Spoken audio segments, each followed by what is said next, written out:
Loren, what are your thoughts on natural resources? Do you think there'll be a resource-based economy in the future? I think that many economies are ultimately resource-based, although economics as it's taught today doesn't really recognize that as much as maybe has been the case traditionally. I mean, oil underpins our entire economy.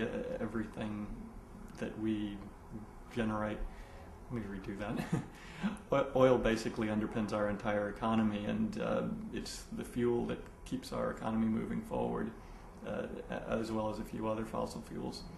So every economy ultimately is highly dependent on natural resources, I believe. And in my opinion, that'll be even more the case in the future as we move towards peak oil, and in North America towards peak natural gas, and potentially even a peak in cheap coal reserves in the future. Okay. A second problem with dietary knowledge is the same as with investing. Much harmful information is disseminated through press agents on behalf of industry. Most information has little to do with health and a great deal to do with profit, and I'm quoting you here. Could you just explain this a little bit further clearly to our viewers? Yeah, I think few people unfortunately realize that it's not just the commercials you get on TV which are telling you Coca-Cola and McDonald's are the good things to eat, but the actual stories that are being run on the news are generally nowadays created by press agents rather than members of the press, and the press agents will create these stories on behalf of industry usually. And it's kind of a lot more roundabout and convoluted than most people realize. There'll be a industry group which is funded by, let's say, the dairy industry, which then funds studies through universities about how dairy is healthy, and then that information gets given on to press agents and written up into stories, and then the actual press go out and say, oh, well, this university said that dairy was healthy, when it was all just funded by the Dairy Council.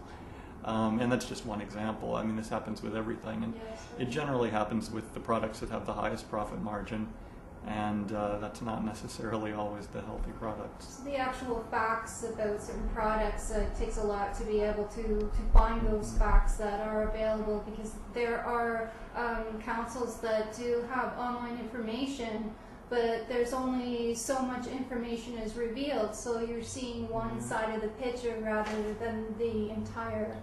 Yeah, you really just have to try to get a sense as to who's putting out the information. You know, there are obviously some groups out there that are pretty independent and don't take money from industry groups, and you can kind of get a sense usually that they're giving even-handed advice. But when it comes to the mass media, unfortunately, that's kind of just infiltrated completely with press agents nowadays, and stories from press agents. Yeah. What does sustainability, or having towards living a sustainable life, what does this mean to you? I guess one way to look at it is just to be in balance. When something's out of balance, it's not really sustainable.